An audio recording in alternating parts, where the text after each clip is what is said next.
Boa noite a todos os participantes, sejam bem-vindos a esse primeiro webinar da Sociedade Brasileira de Citologia. Gostaria de começar, além das boas-vindas, a ausência do nosso presidente, doutor Hercílio Fronza Júnior, que, por motivo de força maior, não pôde estar conosco e nos passou, então, a responsabilidade de representar a sociedade nesse evento. Hoje, como vocês sabem, vamos falar sobre a atualização da nomenclatura brasileira, tema esse que ficará a cargo da doutora Vanúzia Miranda, que é a nossa diretora de propaganda de programas de saúde pública, e o doutor Mauro Saeg, que é o nosso vice-presidente de assuntos científicos acadêmicos, que já estão aí, todos estamos na tela com vocês, esperando que vocês tenham conosco uma boa noite. Como introdução, gostaria de lembrar que o problema da nomenclatura sempre foi terrivelmente difícil, complicado no mundo todo. Até os anos de 1980, até 1988, havia uma coletânea absolutamente incontável, incalculável de nomenclaturas. Cada um fazia a sua própria, cada país tinha a sua própria, e juntamente com problemas que ocorreram nos Estados Unidos, acabaram desembocando numa reunião do Instituto Nacional de Câncer americano e fizeram uma proposta, em 1989, uma proposta de uma nomenclatura que passou a ser chamado Sistema Bethesda, que logo 2 anos depois foi atualizado e acabou gerando, então, aquilo que foi publicado como Sistema Bethesda para a nomenclatura cérvico-vaginal, 1991. Essa nomenclatura não foi bem aceita pelo mundo todo, porque era uma coisa americana, e feita por americanos para americanos. E assim ficou durante 10 anos, onde nós tínhamos conhecimento, usávamos alguns conceitos, mas não adotávamos o sistema. Em 2001 foi feita uma grande reunião, então, em Bethesda, com a participação de mais de 400 pessoas de todos os países, inclusive nós fomos representando o Brasil. Convidamos, porque a sociedade era convidada para esse evento, nós convidamos, inclusive, o INCA encontrou 2 representantes na nossa delegação e fizemos parte, assim, da construção do Sistema Bethesda 2001, que passou a ser feito de um modo geral no mundo. Quando chegou agora, foi feita, então, uma atualização já no sistema internetico mais utilizado, então foi aberto para todos, no mundo todo, participarem, houve uma série de contribuições, e foi feita, então, a atualização que vai ser o tema a ser apresentado hoje pela doutora Vanúzia. Gostaria de destacar apenas 3 pontos que justificam uma nomenclatura. Então, o primeiro ponto é que uma terminologia deve comunicar exatamente aquilo que no laboratório foi visto para o clínico. Então, o clínico deve receber as informações que sejam clinicamente pertinentes para poder conduzir o caso de sua paciente. Segundo ponto, que a nomenclatura deve ser compatível entre os laboratórios e reprodutível, de maneira a que um laboratório lá em São Paulo, no AC Camargo, o doutor Mauro usa um diagnóstico, dá um determinado diagnóstico, eu em Brasília, ou a doutora Vanúzia em João Pessoa, possamos entender o que aquelas palavras representaram, as imagens que ele viu, e como aquilo é transmitido, então, para o paciente e para o seu clínico. E, por fim, uma nomenclatura tem que ser adaptável para qualquer país, qualquer laboratório, qualquer região, e deve ser maleável o suficiente para incorporar novas tecnologias, novos conhecimentos, especialmente o que aconteceu depois de 1991 até agora, com a introdução da biologia molecular, do sistema de meio líquidos, da citologia anal, enfim. E isso vai continuar evoluindo, crescendo, essa nomenclatura tem que poder absorver isso sem necessidade de grandes modificações. É um sistema que permite ampla e fácil digitalização, e é isso que a doutora Vanúzia vai mostrar para nós. A doutora Vanúzia, como diretora de Programa de Saúde Pública, foi quem construiu a proposta E a sociedade, representada pelo presidente, Dr. Hercílio Fronza, apresentou ao INCA. O INCA colocou em consulta pública e que foi... levou algum tempo, nós já temos mais de 2 anos que fizemos essa proposta, mas nós sabemos como é a burocracia estatal, que necessita realmente passar por várias etapas. Foi agora oficializada pelo INCA, então, a partir de agora, esse programa passará a ser trabalhado para ser incluído nos programas de saúde pública em todo o país, em todo o SUS. Então, doutora Vanúzia, com a palavra. Boa noite a todos, boa noite, Miziara, Mauro, um prazer enorme estar aqui com vocês. E eu quero ter o prazer também de falar sobre essa nomenclatura mais do que oportuna. Para isso, eu quero convidar a todos a compartilhar comigo aquilo que nós requeremos, aquilo que nós reprovamos e aquilo que nós obtivemos. Só um minutinho que eu vou fazer o compartilhamento de tela aqui. Não estou conseguindo.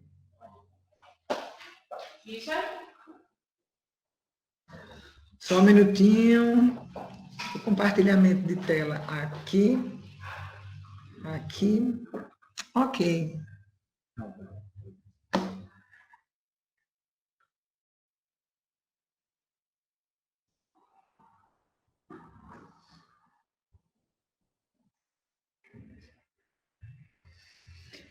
Então,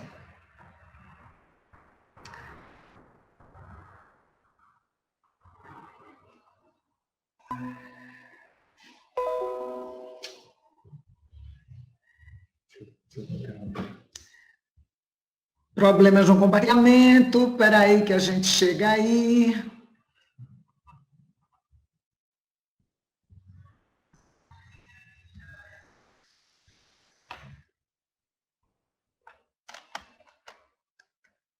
Muito bem, tudo bem aí?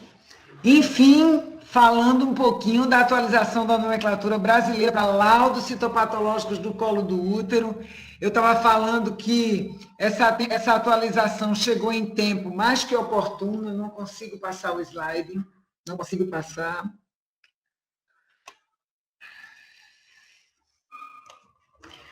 Em tempo mais que oportuno, porque a última edição que nós temos abordando algo sobre nomenclatura brasileira para laudos citopatológicos, data de 2012, mas, na verdade, o conteúdo textual dessa versão é baseado em uma reunião ocorrida em 2002. Então, só por aí, mexendo com esses números, a gente tem uma noção de atraso de mais ou menos 18 anos em qualquer abordagem sobre nomenclatura brasileira para laudos citopatológicos cervicais. Alguns pontos intrigavam bastante a gente nessa nomenclatura anterior, mas dos pontos mais intrigantes estava relacionado às células atípicas de significado indeterminado, principalmente quando ela se referia ao epitélio glandular, as células glandulares e as células de origem indefinida. Quando eu me refiro a epitélio glandular, na nomenclatura eu tinha o uso de um termo, células glandulares atípicas de significado indeterminado, que foi substituído desde o BTJ 2001 por células glandulares atípicas. Isso por um fato muito comum, inclusive hoje entre os clínicos, de confusão quanto à conduta melhor a ser estabelecida para esse paciente. Havia uma confusão entre atipias glandulares de significado indeterminado e atipias escamosas de significado indeterminado. De modo que a conduta, geralmente, era uma conduta aquém da que realmente a paciente necessitava ter diante de uma atipia glandular. Depois não havia qualquer menção quanto à origem dessa atipia, o local dessa atipia, que é uma condição assim, imprescindível para que o clínico venha a fazer a investigação e estabelecer a conduta necessária para cada uma dessas atipias, para cada um desses locais, cuja abordagem é absolutamente diferente. E a nomenclatura me impunha a subclassificar essas atipias glandulares em possivelmente não neoplásica e não se podendo afastar uma lesão intraepitelial de alto grau. Essa subclassificação, quando se volta para o conhecimento do epitélio endocervical, a gente sabe que é absolutamente imprópria, primeiro porque o possivelmente não neoplásica dá aquela interpretação subestimada para uma interpretação que, na verdade, é importante e é de risco. Depois, porque não se pode afastar uma lesão intraepitelial de alto grau, para o epitélio cervical, ele é muito mais um diagnóstico diferencial do que uma interpretação de uma característica morfológica. Quando eu levo essa subclassificação para as células endometriais, eu somente reflito que não tenho conhecimento nenhum com relação à neoplasia do endométrio, porque ainda que eu encontre células absolutamente típicas, a depender da idade da paciente, do período em que essa esfoliação ocorreu, eu posso ter a sinalização de uma neoplasia de endométrio. Então, é absolutamente descabível essa subclassificação, tanto para endocérvice quanto para endométrio. Quando eu me refiro às atipias de origem indefinida, isso foi uma inovação, é assim que consta no texto, da nomenclatura brasileira no ano de 2006. Na verdade, ela foi destinada a situações que não se pode estabelecer com clareza a origem dessa atipia. Mas quando a gente vai procurar nos livros, na literatura científica, a que é que ela se referia exatamente? Então, a gente tem várias menções: tumores extrauterinos, células oriundas de tumores de pobre diferenciação e células oriundas de tumores raros. Então, só por essas possibilidades, a gente já vê que a subclassificação dessa categoria, impossivelmente não neoplásica e não podendo afastar uma lesão intraepitelial, era absolutamente inoportuna, não favorecia o clínico a estabelecer uma conduta correta, não favorecia o clínico em ter um bom entendimento do que se tratava.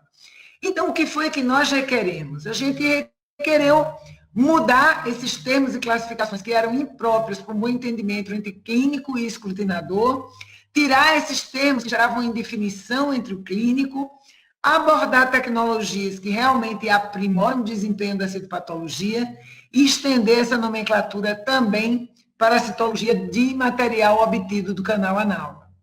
Discutimos com a diretoria, discutimos entre nós, e aí a Sociedade Brasileira de Citopatologia decidiu por fazer essa consulta pública. Ela foi realizada no final do ano de 2017, alguns sócios participaram e todos em total acordo para a adoção da nomenclatura de Bethesda aqui no Brasil para os laudos de citopatologia cérvico-vaginal também. Levamos a proposta ao INCA, e o INCA também lançou uma consulta pública, e isso foi no final do ano passado, 2019, e nessa consulta pública participaram profissionais de 8 estados e nós tivemos 35 contribuições. A aprovação dessa consulta pública para constar nos laudos do Sistema Único de Saúde, da saúde pública, foi anunciada agora no dia 4 de junho desse ano, 2020. Então, como ficamos? E aí eu digo para vocês que ainda contemplamos a citologia cujo material é disposto em lâmina de vidro e a gente chama de convencional. Aceitamos a leitura, inclusive nos laudos destinados ao serviço público, de citologia e material obtido e preservado em meio líquido. Quanto à adequação da amostra, a amostra pode ser satisfatória para a da endocérvice, da zona de transformação, e as amostras insatisfatórias, a Bethesda pede para especificar tanto aquela amostra insatisfatória que é rejeitada antes do processamento do material, como aquela que é rejeitada após o processamento do material. Em todas as situações, nós já temos no laudo as devidas especificações e possibilidades. Daqui, você contempla a insatisfação da amostra no material que já foi processado, já foi avaliado e considerado insatisfatório. Aqui tem as especificações para que seja mencionado. Esse laudo segue os moldes daquele que nós passaremos a encontrar no serviço público de saúde. E quanto à categorização geral, a categorização geral, ela sumariza a sua avaliação da amostra. Se a amostra é negativa para lesão intraepitelial ou malignidade, ou se você encontrou alguma anormalidade, e aí, uma vez encontrando, visitar a interpretação e resultado. No item interpretação e resultado, nós temos as classificações de variações celulares não neoplásicas e alterações benignas, reativas e reparativas. Eu quero fazer uma ressalva para o que está em negrito, que é justamente o que a nomenclatura anterior não contemplava e a de Bethesda contempla, portanto, estaremos contemplando também. Quanto aos organismos, o que é mais interessante é que só vão ser mencionados os micro-organismos que precisam de um manejo clínico, caso a paciente tenha queixas. Então, nós temos esses dispostos aí no sistema Bethesda, da mesma forma vão estar contemplados, inclusive no laudo de saúde pública, e no item 8, outro, nós temos uma menção, uma atenção especial às células endometriais encontradas na amostra, principalmente em mulheres de idade igual ou maior que 45 anos de idade. No item anormalidade em células epiteliais, nós contemplamos tanto células escamosas quanto células glandulares, e nas células escamosas está aí, desde células escamosas atípicas de significado indeterminado, ASCOS, até carcinoma de células escamosas.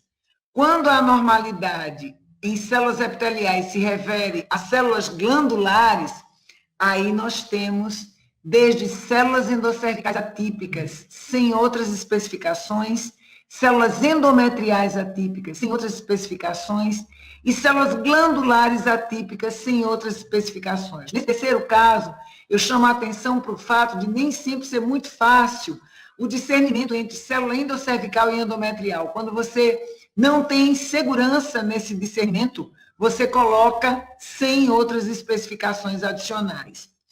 E nos próximos itens, eu faço uma ressalva daí estar em letras maiúsculas, porque o favorecendo neoplasia vai estar sendo adicionado apenas às células atípicas da endocérvice e células atípicas em que não se faz maiores especificações. Eu tenho contemplado nesse mesmo item o adenocarcinoma endocervical in situ e os demais adenocarcinomas, incluindo endometrial, extrauterino e sem outras especificações. Nossa antiga atipia em células de origem definida caiu e temos o item 8, contemplado em Bethesda, outras neoplasias malignas. Nesse item, você vai ter que especificar, o escrutinador vai ter que fazer algumas especificações. E o item 9, que para mim é o melhor item, as observações. No serviço público, nós temos apenas 200 caracteres para dispor nessas observações. E os slides a seguir, eu menciono que essas observações podem contemplar as notas educativas, as notas explicativas, que são imprescindíveis algumas coisas para instruir, para orientar o clínico que está lá na outra ponta, e podem ser postos também testes auxiliares que são muito legais para melhorar o desempenho da citopatologia. Nesses testes, eu incluo o exame de biologia molecular para HPV, eu incluo a imunocitoquímica, já chegou no mercado, inclusive no Brasil, os imunomarcadores em um mesmo produto, o P16 e o KNE7, chegou para alguns laboratórios privados, não chegou para o serviço público, mas eu vou dar um adendo aqui para o serviço público. E podemos fazer imunistoquímica também, podemos sugerir a imunistoquímica. E aí vocês podem perguntar para mim, e isso aí é coisa do privado, e eu digo para vocês, podemos estender serviço público sim, os exames de biologia molecular para HPV sim, porque uma vez que eu aceito material em base líquida, eu também posso usar esse recurso remanescente desse líquido no tubete para submetê-lo a um exame de biologia molecular para HPV sim. As diretrizes brasileiras para rastreamento de câncer de colo uterino já nos treinou a contemplar a ausência dessa recomendação de biologia molecular para o uso formal no Sistema Único de Saúde. Então, a gente sabe manejar pacientes sem essa necessidade, mas se eu leio, se eu tenho a oportunidade de ler uma citologia em base líquida, eu não posso deixar de sugerir essa possibilidade, principalmente quando as atipias são atipias em células glandulares, em que o uso da biologia molecular muitas vezes é um divisor de águas entre o que é da endocérvice, o que é do endométrio, por exemplo. E quanto à não possibilidade de fazer o uso da imunocitoquímica no serviço público, eu tenho um material remanescente no tubete que eu fiz a leitura da citologia em base líquida. Então, eu posso usar esse remanescente para centrifugar, para fazer um cell block e nele aplicar os meus imunomarcadores, ou seja, recorrer à imunistoquímica. Então, essa possibilidade existe e eu creio que pode ser sugerida, inclusive, no Sistema Único de Saúde.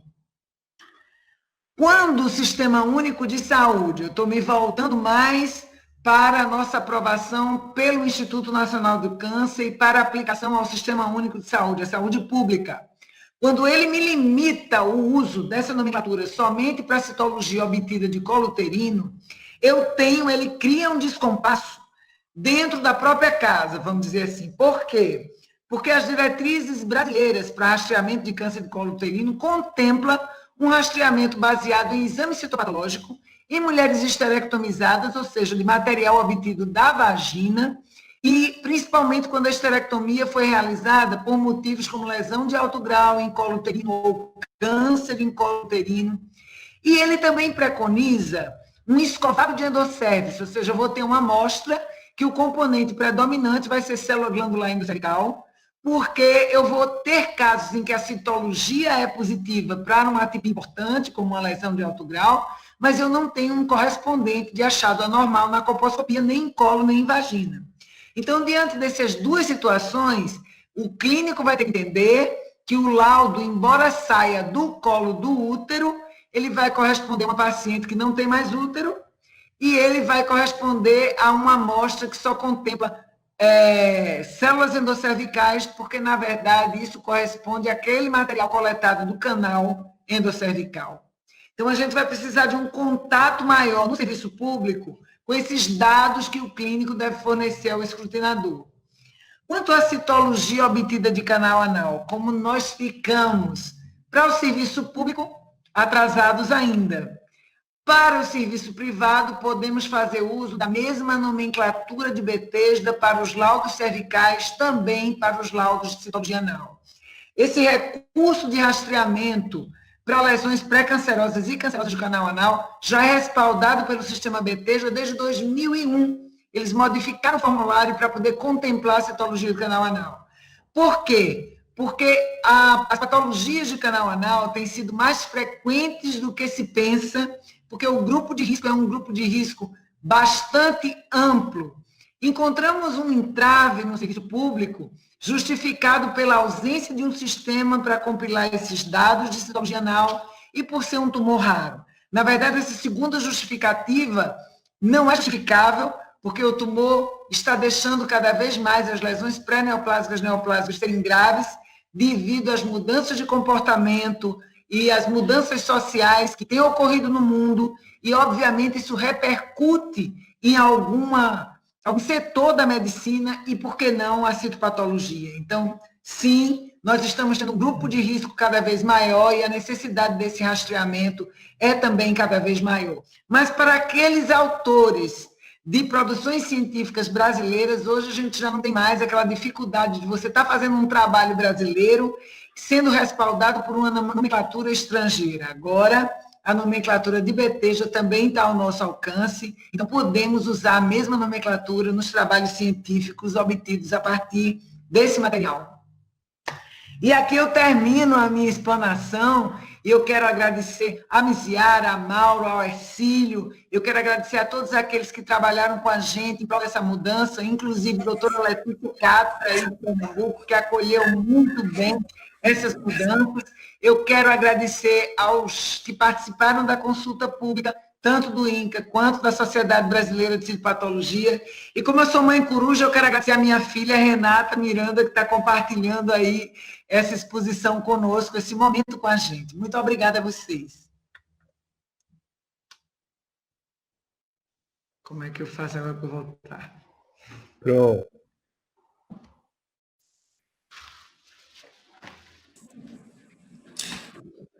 Doutor Mauro, agora, as suas considerações. Muito obrigado, Fernando. Obrigado, Vanúzia, e parabéns. Como sempre, ótima apresentação. E eu queria dar boa noite primeiro a todo mundo que está nos assistindo. A última vez que eu tinha visto no YouTube, a gente tinha aproximadamente 150, 160 pessoas logadas, o que eu acho que torna um sucesso esses nossos webinars. Agora a gente tem 222 pessoas logadas, então é um sucesso grande. Acho que muito se deve muito se deve pela presença honrosa da Vanúzia como palestrante, pelo tema super interessante da nova classificação, obviamente, do sistema Bethesda, mas a gente fez uma divulgação e eu acredito que é a força da citopatologia, o interesse de todos pela citopatologia, esse número grande de pessoas que estão logados. E lembrando que esse é o primeiro webinar nosso e a gente deu a abertura aí, o chute inicial com essa chave de ouro aí. E pretendemos fazer todos os meses webinars. Então, quem está assistindo, se inscreva no canal e vocês vão receber as notificações dos próximos webinars. Em relação à classificação do colo do útero, eu acho que veio em muito boa hora, né, essa decisão do INCA, finalmente, de abraçar essa classificação. Como o Miziara falou no começo da apresentação, a classificação ela tem que ser muito importante, de forma homogênea, para que haja uma comunicação direta entre o clínico e o patologista, para que a gente consiga traduzir o que o laudo nos diz, para que exista uma recomendação adequada de tratamento e segmento desses pacientes. Isso é extremamente importante. E para que exista uma hegemonia na língua que a gente fala em qualquer lugar do mundo, seja no interior da Malásia, seja em Harvard ou em João Pessoa, o laudo tem que ser interpretado da mesma forma. E eu não sei se todos sabem, eu não sei se o Miziara está com o microfone desligado, eu não sei se você sabe isso, se você já ouviu, eu acho que eu já comentei com você a respeito disso, mas eu abro aqui. Não foi ele quem desligou o som dele. Foi. Não, estou aqui. Voltei. Mauro, o seu áudio está desligado, Mauro. O seu áudio está desligado. Pronto, isso. Só para dizer que eu estava falando que a Academia Internacional de Citologia, ela, em conjunto com a OMS, com a Organização Mundial de Saúde, estabeleceu que as próximas classificações dos tumores, os Blue Books da OMS, vão ter uma parte devotada à citologia em paralelo à histologia. Então, assim como a gente tem as classificações dos Blue Books da OMS para os tumores, do ponto de vista histológico, anatomopatológico, as classificações vigentes também vão ser endossadas pela Academia Internacional de Citologia e pela OMS.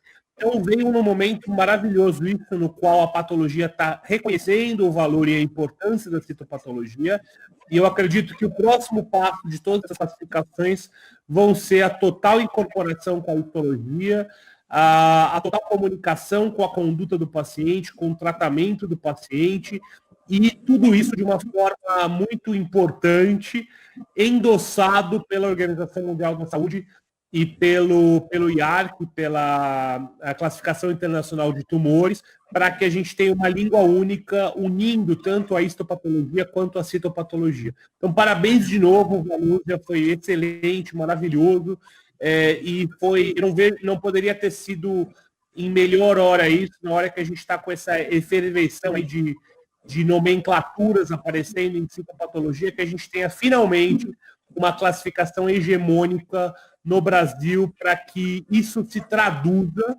num melhor tratamento e numa melhor prevenção do câncer de colo do útero no Brasil. Acho que esse é o nosso objetivo final, né? Que a gente tenha finalmente uma prevenção mais adequada do câncer de colo do útero no Brasil. Excelente. Isso aí, Mauro, obrigado. Obrigado, Vanúzia. Muito obrigado a vocês. Para encerrar, eu gostaria de reforçar algumas coisas que vocês disseram. Pegando aqui pelo Mauro inicialmente, que foi o último, né? Isso que a IAC está fazendo, juntamente com a OMS, na verdade mostra que a humanidade como um todo está começando a entender que isoladamente não se vai para lugar nenhum. Nós temos que nos unir conhecimentos, unir esforços para poder construir um mundo melhor. No nosso caso, neste caso específico, construir um combate efetivo contra o câncer de colo uterino.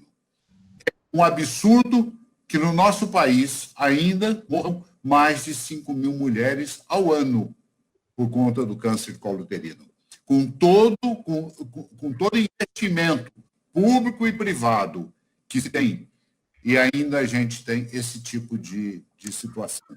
Então, nossos esforços têm que estar muito unidos e sempre voltados para as nossas metas. E a meta é, neste caso, efetivamente fazer a prevenção.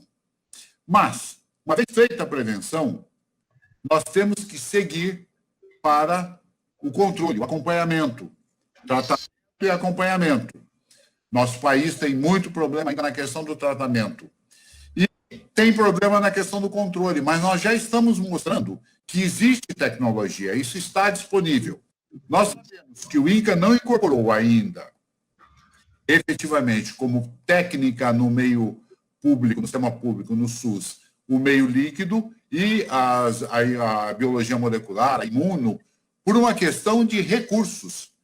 Mas fica bem claro que quando adota-se o sistema Bethesda, está se adotando conceitualmente a possibilidade de todas essas ferramentas, todos esses instrumentos para ser utilizado. Então, é uma questão de tempo, passo a passo.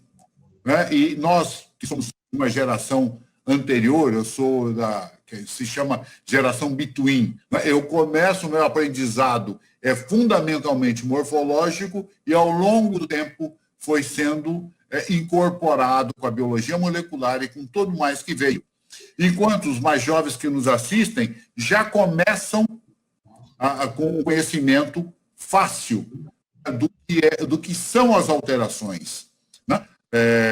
O HPV era simplesmente inexistente quando eu comecei. Absolutamente inexistente. Foi uma surpresa para nós quando, no início dos anos 80, vem os primeiros trabalhos demonstrando que havia um vírus envolvido naquelas alterações. Vejam o quanto nós andamos num tempo de vida, falando da vida profissional, no caso a minha. Mas imaginem vocês que estão começando, né? A sua filha que está aí no começo, na residência, quando ela estiver onde nós estamos, quão diferente será a realidade do nosso trabalho e do combate. Mas eu espero que até lá nós tenhamos diminuído a curva de morbimortalidade no nosso país, que praticamente, eu não digo que não mudou, porque a curva é praticamente a mesma, e a população aumentando. Então, a gente deve ter salvado aí muitas vidas, milhares de vidas, com certeza. O fato é que o sistema não permite acesso a todas, ou de alguma maneira é tão difícil esse acesso, ou essas pessoas não estão civilizadas para isso, de maneira que a gente não consegue levar para toda a população. Então, nós quisemos deixar bem claro que, lamentavelmente, mas é um fato, nós trabalhamos com duas vertentes. O sistema público, que é o mais importante, mas também o sistema privado, que não deixa de ter importância. Vida é vida, não importa de que situação. E aí, então, temos ao nosso alcance para aplicar no sistema privado tudo isso que a doutora Vanúzia colocou, e temos que lutar dentro do sistema público para que se incorpore todas as ferramentas sejam incorporadas e possamos beneficiar a população mais carente também. Existem coisas, talvez, que tenham sido ditas aqui, que despertem a curiosidade. O que vocês quiserem saber que não foi abordado, vocês podem escrever para a Sociedade de Citopatologia, entrando no portal SBC, mandem a mensagem, nós receberemos as mensagens e providenciaremos que possa chegar, de alguma maneira, ou via página, se for um tema muito abrangente, e se for muito específico, até para a própria pessoa, o próprio colega que esteja fazendo esse pedido, algumas informações, por exemplo, algumas informações sobre as antigas nomenclaturas, como eram, quais eram, o que representavam. Porque muita gente interessa a história, e eu acho que quem não conhece o passado vai cometer erros no presente e no futuro. E outras mais que possam precisar. Nós já acertamos aqui entre nós três, que somos a área, vamos dizer, executiva desse aspecto dentro da diretoria da sociedade, vamos levar essa proposta ao presidente e dentro da diretoria sobre também a produção de um e-book que será disponibilizado pela sociedade para os médicos em geral, especialmente para os sócios, onde cada detalhe da apresentação da doutora Vanúzia será destrinchado com aporte de alguns exemplos para que possam ser utilizados. E eu quero terminar alertando aqueles que possam imaginar uma frustração no futuro. Quando o INCA coloca a possibilidade, isso apenas como exemplo, de 200 caracteres para as notas explicativas, no final, quando chegar na execução, que realmente for incorporada à execução, pode ocorrer 200 caracteres, serem 100 ou serem 300, mas eu acredito mais sejam 100, quer dizer, venha para menos. E alguns detalhes diferentes, como, por exemplo, que essas notas já sejam pré-estabelecidas e linkadas dentro do próprio programa, de acordo com alguma construção que você faça, gere uma mensagem. Nós sabemos que uma coisa é a nossa proposta, a proposta que o INCA também abraça. A outra coisa é quando você coloca para o sistema de informática do Ministério da Saúde, no caso do DataSUS, ele tem que trabalhar dentro dos recursos técnicos que ele tem, trabalhar a aplicação dessa nomenclatura. Então, se vier a acontecer alguma coisa como essa, não se frustrem. Vamos discutir, vamos levar, vamos lutar junto ao Ministério da Saúde. Todos nós temos essa responsabilidade e a força de fazê-los refletir sobre as mudanças necessárias. Então, mais uma vez, obrigado a vocês dois. Obrigado a todos os que estiveram aqui conosco. Quantos, Marlon? 200 e... Não, então, me permita te interromper. Sim. Vanúzia, vocês dois têm alguns minutos para a gente continuar e responder algumas questões que foram colocadas. Claro que sim. Claro. São 200, nesse momento, 245, mas chegou até 250 pessoas assistindo. Várias pessoas perguntaram sobre a apresentação. A apresentação ficará disponível no link do YouTube da Sociedade Brasileira de Citopatologia para que seja revista. Está gravado aí no YouTube. O Jefferson Silva faz a seguinte pergunta: como ficará a situação do câncer de colo do útero pós-quarentena, visto os preventivos estão suspensos ou com uma demanda reduzida? Irá ter um aumento de casos? Acredito que o câncer de colo uterino, por ter uma evolução bem arrastada, isso não vai se agravar com esse período da pandemia. A gente vai pegar essas pacientes em situações exatamente já previstas antes dessa situação que agora a gente enfrenta. Entendeu? E essas pacientes vão ter tempo de procurar serviços públicos ou privados e de submeter a todos os exames que ela precisa para rastrear, localizar e identificar essa neoplasia. Então, acho que não vai mudar muito o quadro que já existia, não. A evolução é uma evolução bem arrastada. Tem uma pergunta aqui sobre qual a data prevista para que essa nomenclatura seja adotada, né? Na verdade, o Instituto para o Serviço Público, o Instituto Nacional do Câncer vai elaborar, diagramar ainda isso dentro do sistema Siscolo, ou seja, fazer essa adaptação. E a gente acredita muito que nesse segundo semestre isso já seja possível de ser alcançado aos laudos do Serviço Único de Saúde, do Serviço Público. Mas para os laudos privados, a gente já pode começar a usar. Já está em uso, já está em voga, você está atualizada com o mundo. Isso, para mim, é muita alegria. Lembrando que logo o nosso livreto, o e-book, vai estar disponível em PDF, e aí as pessoas vão poder acessar e utilizar segundo a nomenclatura avalada aí pela sociedade e pelo INCA. Fala, Miziara. É que, na verdade, o câncer do colo uterino, do ponto de vista de solução, a Vanúzia tem toda a razão. Não se espera nenhuma mudança. Entretanto, deve haver uma quantidade enorme de pacientes que não foram atendidas e que, provavelmente, ao serem atendidas, se houver um esforço do sistema para atender mais, um esforço concentrado para atender mais pessoas, muito provavelmente a gente vai ter um pico de incidência no segundo semestre, se tudo correr bem no segundo semestre nós estivermos saindo disso, e este ano vai ficar atípico, porque muito provavelmente nós teremos uma diminuição dos casos da morbidade por câncer de colo uterino, que, na verdade, será uma diminuição dos exames, do número de pacientes examinadas, né? Então, lembrar que esse ano vai ser atípico para tudo, para a economia, para a estatística. A única coisa que vai mudar, com certeza, é a mortalidade. Essa já mudou, infelizmente. Tem mais uma questão aqui.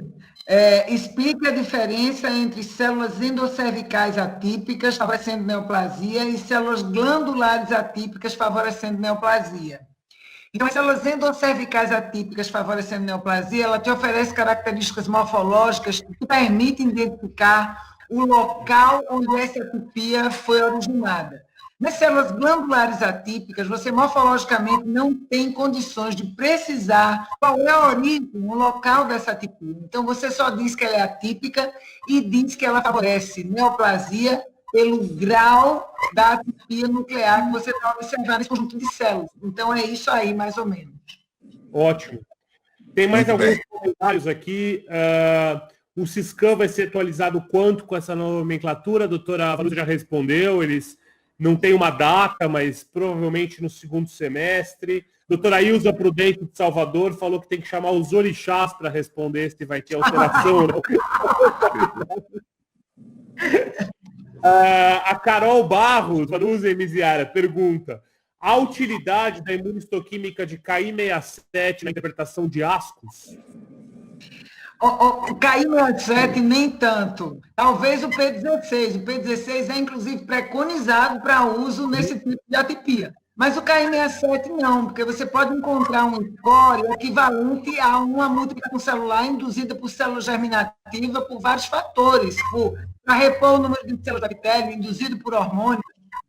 Mas, então, você não vai ter uma resposta importante que dite qual a conduta melhor para se aplicar para esse caso. Mas o P16... me permite? Sim.